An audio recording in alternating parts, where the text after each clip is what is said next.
Chapter 108.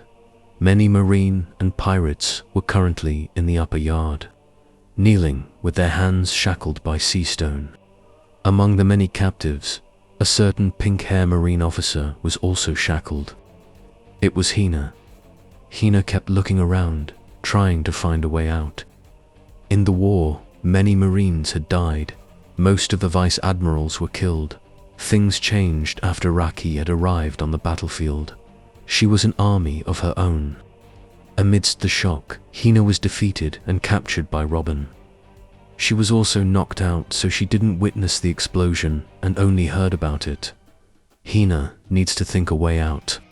It's difficult to hope for a miracle, so Hina should prepare for the worst.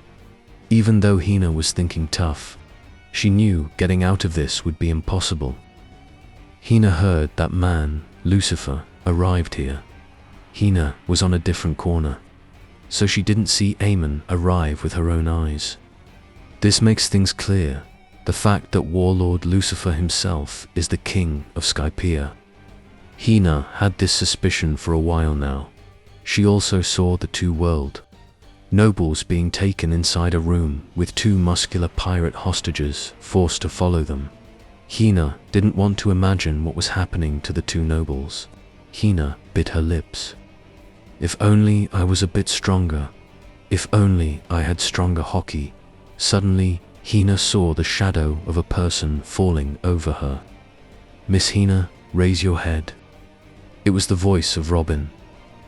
"Can I have a bit of your time?" she asked, while smiling beautifully. ... Meanwhile, knock knock, I'm coming in. At the shrine, Raki knocked on Amon's door and went inside without waiting for a response. "Bro, did you fuck Robin just now?" Amon, who was lying on his back, glanced at her face with a WTF face. "You think my stamina is so low to finish so fast? Besides, you think I'm a sex maniac. Why do you talk about fucking every time you see me with a girl?" Amon shrugged. "For all you know, we can be doing important business." Raki burst out. "Important business, my ass. Sex maniac. Yep, you are one. You fucked those bitches from those elemental races. You even had a threesome with the Fire Queen and Fire Princess, didn't ya? Why are you silent? I know everything. You even fucked the Fire Queen and Water Queen together, even though they are like natural enemies." Raki stomped on the floor hard. "Hey, Raki, don't make it seem like I just passed the 4 years away like that. All that was to distract me from the training." Amon opposed her instantly. "You know how many days are in 4 years? It's around 1,500 days. Meanwhile, I only had sex 20 times these years. And why are you bringing up all that? No, why do you know about these two begin with?" Rocky's eyes twitched. Esk short motor told me." Amon blinked. "You threatened that robot bastard again, didn't you?" Teethed, Rocky gulped her words. "Forget that. Let me get you straight. You are fucking too many girls at once. Be loyal to one, or at least some, or I will start stealing your girls." Amon sat up and tilted his head. "Steal my girls? Yeah, don't underestimate me. I, Raki, guarantee that I will steal your girl." Raki was only halfway done as Amon jumped up from the bed and walked towards her. His face was dark, his eyes cold. Rocky's eyes widened as she gulped and took steps back. Soon, she hit a wall. Raki gulped again as he walked towards her and placed his hand on the wall as well, pinning her against it. He leaned his face towards her ears. Raki closed her eyes in fear. "If you steal my girls, then I will steal you, sis." His lips formed a grin. "You haven't seen enough of me yet." That's the only thing he said, but Raki felt her head starting to spin. "Stupid brother, don't talk nonsense." She pushed Amon back and ran through the door. On her way, she met Robin. Amon glanced at her back with an empty face. "She is the easiest girl, That's why I haven't touched her yet. Keeping her like this, hungry, would be best for now. Meanwhile, Robin glanced as Raki ran past her with a red face. What happened to her? Deciding to ignore this for a second, she pulled the shackles of the person behind her. Walk faster. He must be tired of waiting. TSK the person. Hina clicked her tongue and spat on the ground. Not long after, they reached the room where Amon was. Amon was reading a book while humming. Tilda, my heart's a stereo, listening to his happy tone. Hina's brows furrowed. That voice, it's really him. He changed quite a lot over the years. She felt strange for a while before the strange feeling had taken the form of anger. A criminal such as him should be captured immediately. She knew about the dirty works of wingless Valkyries, but her rank isn't high enough to do anything against him, a warlord. But it beats for you, so listen close, Lucifer. Your end is near. Hina interrupted, Amen. The marine reinforcements will come here soon enough. It is a bad move for you to keep us alive. You defeated one admiral. It certainly is a feat, but you must be tired enough to fight another. Hina didn't know much about Amon versus Kizaru, about how Amon completely won one-sidedly, so she was acting like this. After a brief silence, Amon again started to sing as he closed his book and looked at Hina. My heart's a stereo.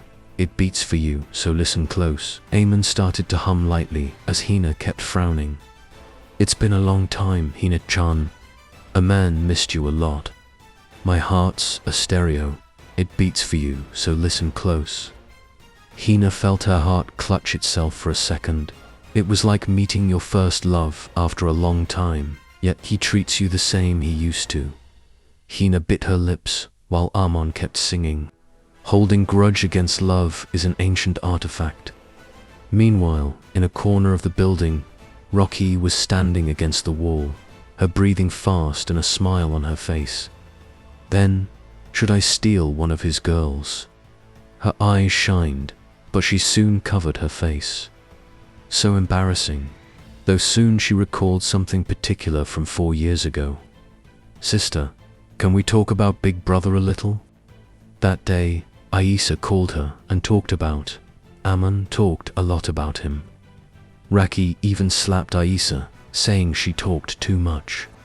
Raki's smile gradually disappeared as she looked down. Let's not think about that. She can always be wrong. Raki felt her heart tighten greatly. My heart's a stereo. Shut up. Don't sing. Hina yelled as Amon went silent. Soon enough, a smile bloomed on his face. You are so refreshing, Hina-chan. You are the same as you were 8 years ago. Amon smiled with his teeth revealing. Man, now that I look back, it's been a long time. Amon glanced at Robin for a while, who was deeply frowning. Sis, can you leave us alone for a moment? After making a hesitating face, Robin nodded with a sigh. Not long after, only Amon and Hina were in the room. What do you want? Hina asked, still frowning. Guess. Amon was sitting on the bed while his chin was resting on his hand. Maybe I will do something special if you successfully guess.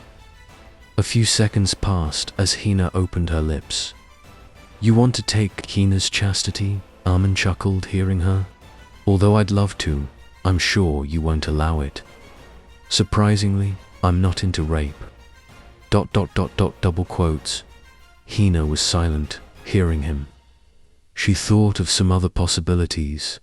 Then is it, You had one chance. You can't try anymore. Amon interrupted her. Amon laughed, hearing her. Hina, I have memories with you. Memory is what makes a human, so I will be honest with it and give you a chance. Amon stared right into her eyes. It's an offer. Join me against the Marines. No. Amon got up and walked towards her. Hina didn't move from her spot like Raki. Walking closer, Amon then placed his hands on her head. Hina seemed to hate his hand on her head, though Amon didn't care at all. It's sad you didn't accept my offer. I have to try the hard way then. Hina clenched her jaws.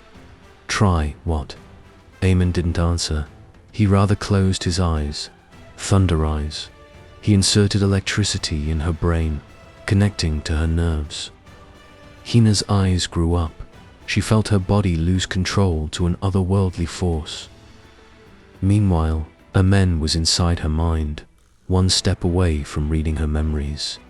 It will take me a few more months, or maybe years, to gain enough control to read memories using this technique. Though for now, it wasn't a problem. Amon wasn't here to read her mind. After all, there is no need to. She will tell everything by herself. The first thing Amon did was take out a pocket watch and move it in front of her eyes, thus making her go into sleep. Her bright eyes soon became dull. Before going to sleep, Hina's mind had one line ringing. Her body was now completely under Amon's control. He glanced at Hina's face for a second. The next process is quite flawed. It will erase Hina from existence. Her body will be here. Her body will be alive. She will be able to move, talk, and even think. But in the end, she won't be Hina anymore. It will be more like an empty robot doing roleplay, using the memories provided to it. Goodbye, Hina-chan, ZZZZ, as Amon increased the flow of electricity and directed the electricity through specific neurons using his thunder eyes. Hina's body jolted a few times before, completely stopping her movement. Thud. Hina fell on her butt. Amon pushed his hand down along with her. Amon destroyed a few specific neurons which used to make Hina. These memories used to make her different from other humans. They were the root of personality. He also damaged the neurons which let one process emotion. Amon also set her brain to obey all commands made by him. After he uses a secret code using his hypnotic abilities, Amon then slowly averted his gaze from within her brain to her face. He has killed people before. He killed many, but this certain action made even him feel a little strange, though he quickly shook his head. Minutes passed in silence as Amon sighed and ordered her. Wake up, Hina. Stand up. Hina's dull eyes returned to normal. She stood up as well, but she just stared ahead with a motionless face. Who are you? Hina's lips widened. I am Marine Commodore Hina.